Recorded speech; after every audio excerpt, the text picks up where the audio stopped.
2020 is a strange and delirious news cycle, and now caught in the bizarre social justice crossfire is Domino's Pizza. Ladies and gentlemen, this shouldn't even be considered news.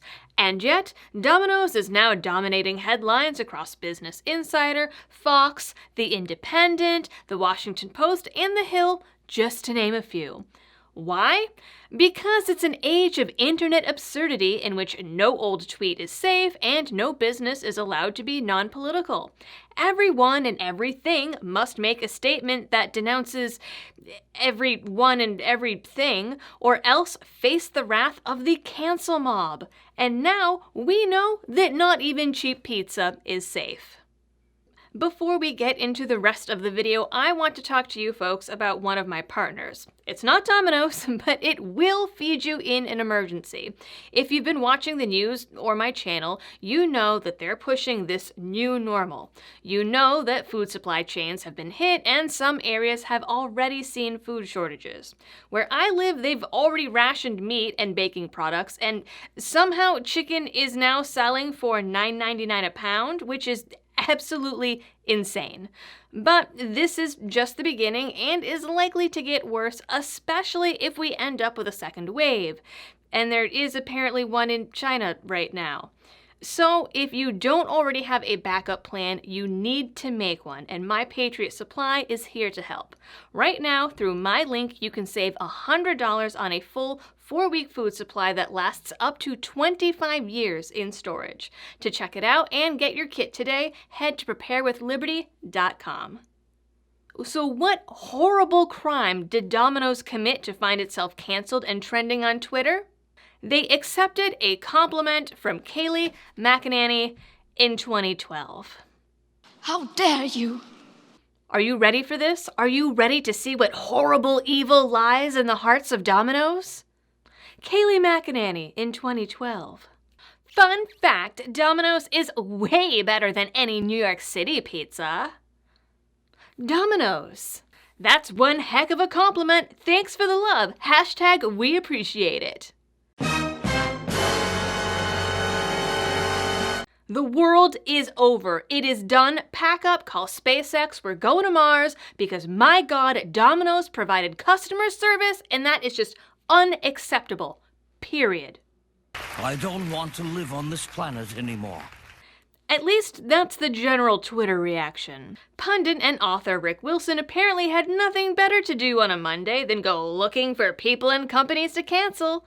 He retweeted the original thread, adding, "You just killed your brand, hashtag ETTD," which Twitter tells me is a reference to Wilson's book and means everything Trump touches dies.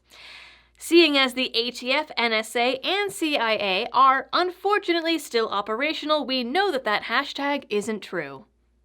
Domino's responded to the whole fiasco in the best way possible, by absolutely refusing to engage in politics. Well, it's unfortunate that thanking a customer for a compliment back in 2012 would be viewed as political.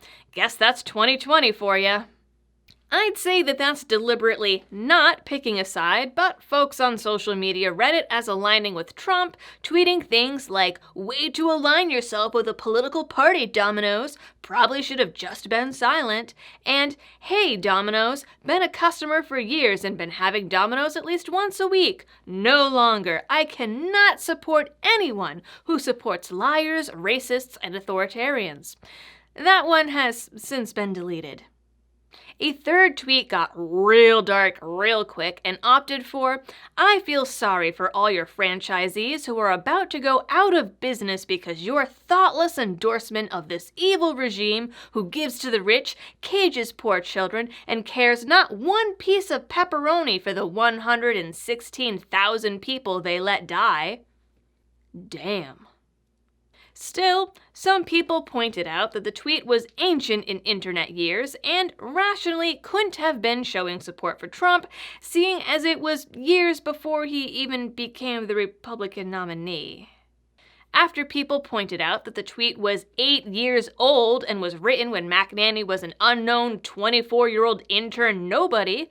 Wilson backpedaled and claimed that the tweet just appeared on his feed magically, and he doesn't know how it got there.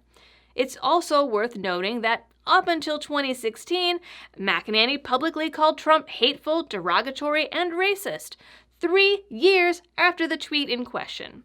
It's presumed that anti-Trumpers have been combing through her social media since accepting her position as White House press secretary.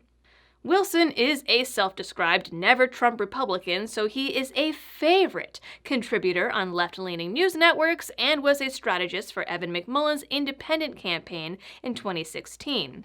Some folks on Twitter responded by digging through both Wilson's and his wife's Instagram accounts, which is a little creepy, and finding pictures of a Confederate flag beer cooler that apparently belongs to his son.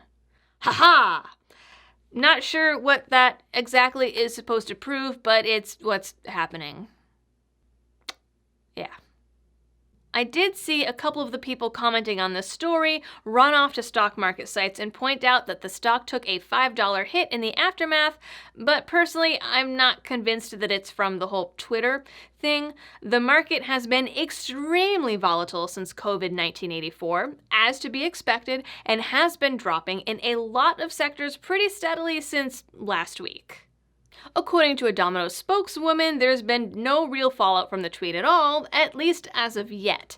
In an email to the Washington Post, she wrote, "Since the beginning, not just since the beginning of social media, we have had a consistent protocol. We say thank you when people compliment us. If they have a concern, we try to fix it. Most, if not all, retail and consumer brands do this. Being responsive to customers is not political." Boom! Headshot! I wish that more companies would have a response like this. I don't know if it's just because of my New England bubble or how following the news requires me to be totally immersed in social media, but it seems like politics has leached into every aspect of life and is completely inescapable. Everyone wants every chain, every restaurant, everything down to their cleaning products and deodorants to subscribe to their own personal political ideology. And it's impossible to please everyone, so companies are now running around trying to appease whoever is the loudest group on social media. I miss the days when paper towels could just be paper towels, and razors were just razors, and cheap pizza was just cheap pizza. If a company has business practices you don't like, by all means, don't buy their products or don't utilize their services. That's what the free market and freedom of association are all about. But forcing, bullying companies into taking a stance on something that has nothing to do with their business or products is just mob mentality virtue signaling.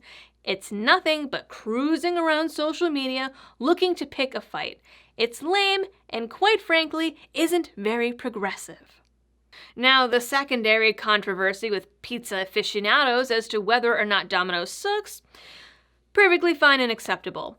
I've never had Domino's, so personally, I can't weigh in. As for the boycott crowd, just wait until Twitter hops on this old 2005 ad that has already started to hit the news feeds. Man, this 555 deal's really popular. Mr. Trump, here you go, 3 medium pizzas, $5 each. Tell you what, I'll counter that offer with an even better one. Here's the deal. You give me those 3 pizzas, only I'll give you just $5 apiece. Sure. Okay. Still got it, Donald. Still got it. Though maybe they'll be okay with it because it implies that Trump can't math. That is it for today, guys. That story was just too ridiculous for me to not tell you. I'm sorry you had to go through that. As always, please don't forget to like, share, and subscribe. Drop a comment down below. Check out the various support options down in the description if you want to help out my channel. And as always, thanks for tuning in and helping me to spread the message of liberty.